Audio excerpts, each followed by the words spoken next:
7h moins 5, 3 minutes avec l'invité du matin. Votre invité, c'est Paul-Hervé Laveissière. Bonjour. Bonjour. En direct pour nous parler d'un livre qui est une véritable révolution. Généralement, quand on reçoit des livres qui nous parlent de Paris, forcément, on parle de la Tour Eiffel, de l'île de la Cité, du musée du Louvre. Vous avez décidé de faire le tour de Paris.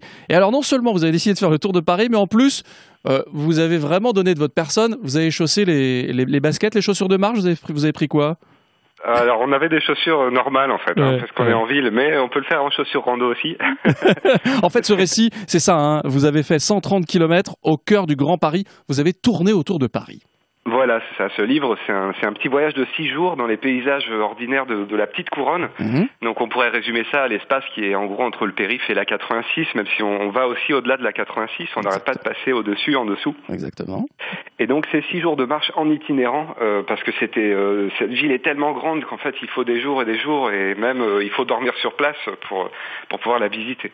Pourquoi ce Paris, justement, ce Paris dans les deux sens du mot, pourquoi vous avez décidé de donner cet éclairage-là ?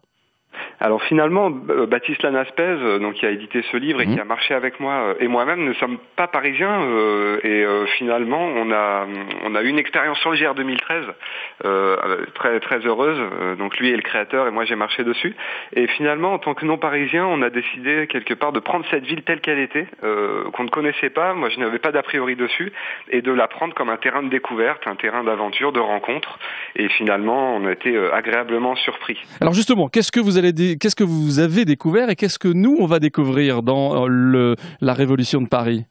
Alors en fait, on relie plein de choses parce qu'on relie donc le Créteil, le Mont Valérien, Vitry, Saint-Denis, donc des tas d'endroits qui finalement un par un, on peut faire des balades donc de ces points un par un, mais le plus intéressant dans notre expérience, c'était de créer un lien symbolique, mais aussi un lien pratique et concret puisqu'on le fait à pied entre ces liens qui a priori n'ont rien à voir entre eux, et on passe comme ça du hip-hop au Pont de Sèvres par exemple, au jardin à la française, au parc de Sceaux, puis au jardin ouvrier et au quartier de zone industrielle. Donc toutes des choses, une espèce de mélange très complexe, et on vient créer le lien entre tout ça. Donc c'est un peu l'anti-balade thématique dans un sens. Donc c'est à découvrir, c'est juste fabuleux, vraiment. Hein, je le dis sans aucune flagornerie parce que vous êtes là en direct avec nous. C'est fabuleux, et puis c'est surtout, je le disais, un éclairage différent. En 2 mots, parce qu'il nous reste vraiment 10 secondes, qu'est-ce qui vous a le plus étonné, vous ?